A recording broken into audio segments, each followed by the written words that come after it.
जो मैं हूँ मुदिता और मेरे साथ आज हम हल करेंगे मूल्यांकन कार्यपत्रक 2 सामाजिक विज्ञान। सामाजिक विज्ञान का ये मूल्यांकन कार्यपत्रक 2 है जो आपको 4 अगस्त को दिया जाएगा, तो इसे बहुत ही ध्यानपूर्वक करें। 20 अंकों का आपका कार्यपत्रक है और आपको जो पहला प्रश्न है यहाँ पे आपको सही जो ऑप्शन है उसके आगे आपको सही लगाना होगा, यानी कि एमसीक्यू टाइप बहुविकल्प प्रश्न दिए हुए हैं। इस पैसेज को, इस गद्यांश को पढ़ना है और इसके आधार पर प्रश्नों के उत्तर देने हैं और सभी क्वेश्चन 1 मार्क के हैं, यानी 5 क्वेश्चन 5 इंटू 1 5 मार्क। इसके बाद आपको सेक्शन बी दे रखा है जहाँ पे हम नीचे देखेंगे, जहाँ पे आपको देखिए 5 प्रश्न दिए हुए हैं। ये 5 प्रश्न आपके 3 मार्क्स के हैं, यानी 5 इंटू 3 15, तो 15 नंबर का आपका ये है और 5 नंबर का वो, तो मिला के आपका कितना हो जाएगा, 20 अंकों का हो जाएगा। तो चलिए फटाफट से पढ़ के प्रश्नों को हल करते हैं। भारतीय संसद राष्ट्रपति, राज्यसभा और लोकसभा से मिलकर बनी है। तो भारत की संसद किस किस से मिलकर बनी है, राष्ट्रपति, राज्यसभा और लोकसभा। लोकसभा चुनाव के बाद बहुमत प्राप्त राजनीतिक दल की बराबर की सरकार बनती है। जो भी चुनाव के बाद सबको, बहुमत का मतलब क्या है, जिसको सबसे ज़्यादा वोट मिलेगा उसी की सरकार बनेगी। कभी कभी बहुमत ना होने की दशा में गठबंधन सरकार बनती है। गठबंधन का मतलब है कि पार्टी ए है, बी है, सी है। अब किसी भी पार्टी को बहुत ज़्यादा वोट नहीं मिला, मतलब 50% से ज़्यादा वोट नहीं मिला, तो ऐसे में क्या होता है कि 2 पार्टियां मिलकर सरकार बनाती हैं, जिसे हम गठबंधन की सरकार कहते हैं।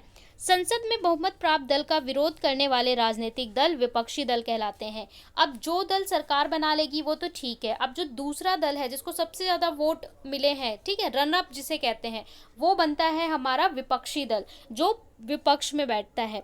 प्रधानमंत्री सत्ताधारी, यानी जो सत्ता में होता है, सरकार बनाता है, दल का मुखिया होता है। जिसकी गवर्नमेंट बनेगी उसका जो लीडर होगा वो होता है प्राइम मिनिस्टर। प्रधानमंत्री अन्य मंत्रियों का चुनाव करते हैं। किन किन का चुनाव करते हैं, स्वास्थ्य मंत्री, शिक्षा मंत्री, वित्त मंत्री, ठीक है, इनमें से सर्वाधिक सरकारी कार्यों में सम्मिलित होते हैं। तो ये आपका था पैसेज। अब देखिए प्रश्नों के उत्तर देने हैं। प्रश्नों के उत्तर एक एक करके देख लेते हैं। पहला प्रश्न है, भारतीय संसद इनको मिलाकर बनती है। ऑप्शन ए राज्यसभा एवं लोकसभा। इसके बाद बी दे रखा है राष्ट्रपति, राज्यसभा, लोकसभा, राष्ट्रपति। तीसरा दे रखा है राष्ट्रपति, ये आपका थर्ड है, ठीक है, सेकंड, थर्ड और फोर्थ, राष्ट्रपति, राज्यसभा एवं लोकसभा। तो इसका सही उत्तर क्या होगा, इसका सही उत्तर होगा फोर्थ, ठीक है, 4 इज द करेक्ट आंसर। 4 इसका क्यों होगा, क्योंकि ऊपर हमने पढ़ा राष्ट्रपति, राज्यसभा, लोकसभा के मिलकर संसद बनती है। जब भी आप संसद पढ़ोगे तो संसद में 3 चीज होते हैं, राष्ट्रपति, लोकसभा और राज्यसभा। तो इसका जो है फोर्थ जो होगा करेक्ट आंसर होगा। दूसरा है, संसद में बहुमत प्राप्त नहीं होने पर सरकार बनाती है। जिसको बहुमत नहीं मिलता, जिसको संसद में बहुमत प्राप्त नहीं होने पर बच्चे टिक कर लेंगे, नहीं को ध्यान से पढ़ें, जिसको बहुमत नहीं मिलता वो कौन सी सरकार बनाती है, एक दलीय, गठबंधन, उपयुक्त दोनों या कोई नहीं। तो इसका ऑप्शन क्या होगा, second is the correct answer, गठबंधन सरकार। संसद में बहुमत प्राप्त नहीं होने पर कौन सी सरकार बनती है, गठबंधन सरकार बनती है।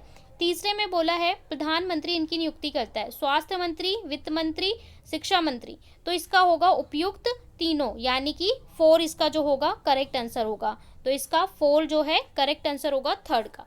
फोर्थ में बोला है संसद में बहुमत प्राप्त दल का विरोध करने वाले राजनीतिक दल क्या कहलाते हैं। जो विरोध करता है, अपोजिशन करता है, तो अपोजिशन जो करेगा वो क्या होगा, विपक्षी दल होगा। तो फोर्थ का क्या हो जाएगा, 1 हमारा करेक्ट आंसर हो जाएगा फॉर फोर्थ क्वेश्चन।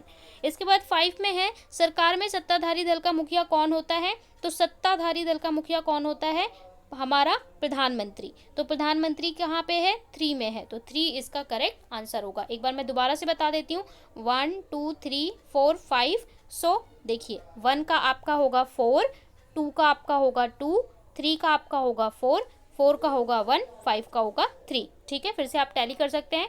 ये आपका आंसर ऑप्शंस हैं 4 2 4 1 3, ठीक है, और ये आपके हो गए क्वेश्चंस। तो ये आपके हो गए 1 से 5 तक। इसके बाद आपके जो आगे के प्रश्न हैं इनके हम उत्तर देख लेते हैं किस तरीके से लिखेंगे। नेक्स्ट क्वेश्चन में आपसे पूछा है, प्राग ऐतिहासिक काल को जानने में कौन से माध्यम या स्रोत सहायक हैं। तो आप कैसे लिखेंगे, प्राग ऐतिहासिक काल को जानने में निम्नलिखित स्रोत या माध्यम सहायक हैं। गुफाएं, हमें गुफाएं जैसे अजंता केव्स आपने सुना होगा, ठीक है, भीमबेटका की गुफाएं। मिट्टी के बर्तन, हमें अलग अलग प्रकार के मिट्टी के बर्तन मिलते हैं जिन पे डिज़ाइन बना होता है, कुछ लिखा होता है, लिपि लिखी होती है, जिनसे हमें पता चलता है कि ये प्रागैतिहासिक काल की हैं। मोहरें, अलग अलग प्रकार की मोहरें मिलती हैं, कॉइन्स मिलते हैं जिन पे कुछ लिपि लिखी होती है।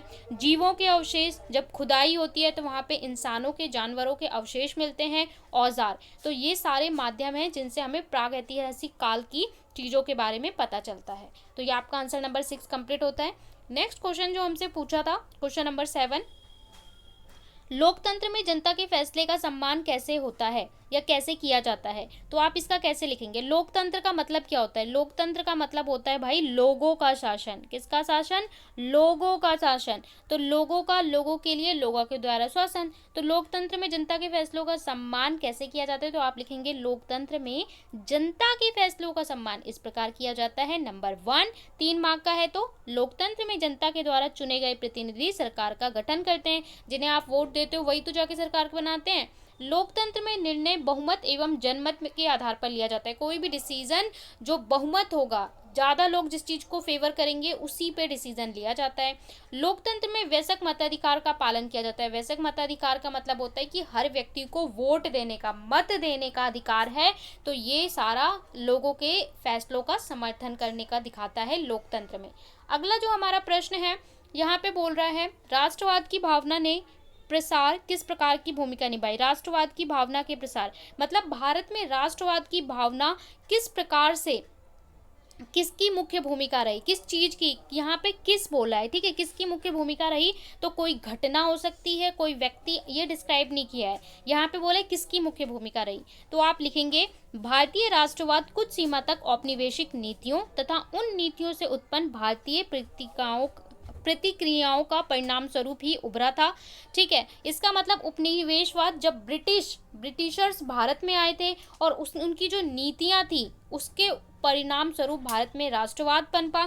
तत्पश्चात शिक्षा का विस्तार, एजुकेशन का डेवलपमेंट होने से राष्ट्रवाद बढ़ा। मध्यम वर्ग का उदय, जो मिडिल क्लास थे उन लोगों का उदय हुआ। रेलवे का विस्तार, सामाजिक धार्मिक सुधार आंदोलन, तो ये सारी वो घटनाएं थी जिनसे भारत में राष्ट्रवाद की भावना के पनपने में महत्वपूर्ण भूमिका निभाई। अगला प्रश्न देख लेते हैं। प्रश्न 9 में बोला है 17वीं सदी में आए यूरोपीय भारत में व्यापारी से राजनीतिक शक्ति कैसे बन गए? तो देखिए 17वीं शताब्दी में हमारे यानी 1600 में आए थे ब्रिटिशर्स और फिर वो 19वीं शताब्दी आते आते क्या बन जाते हैं? भारत पे रूल करने लग जाते हैं। तो इसका उत्तर क्या होगा? 17वीं सदी में आए यूरोपीय भारत में व्यापारी से राजनीतिक शक्ति कई कारण बने।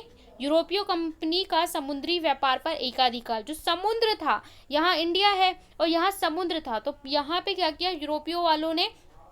एकाधिकार कर लिया कि हम ही पूरे समुद्र पे, ये हमारा ही तानाशाही होगी, हमारा ही जहाजें जाएंगी। और उनकी जहाज व्यवस्था बहुत ही ज़्यादा शक्तिशाली थी। मुगल वंश का पतन, धीरे धीरे जो मुगल वंश था जिसका पूरे भारत पे राज था उसका पतन होता चला गया और जो भारत था वो अलग अलग छोटे छोटे राज्यों में बिखर गया।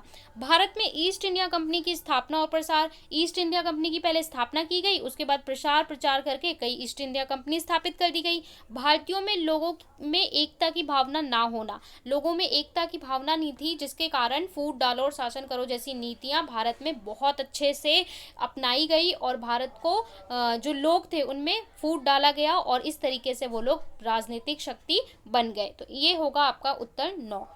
अगला प्रश्न हमसे पूछा है संसद में सभी वर्गों के समुदाय के लोगों की राजनीतिक हिस्सेदारी के लिए क्या प्रयास किया गया? इसका मतलब जो हमारी पार्लियामेंट होती है यहाँ पे हर वर्ग के, मतलब भारत के अलग अलग कम्युनिटी के लोग इसमें आ सकें, इसके लिए क्या किया गया?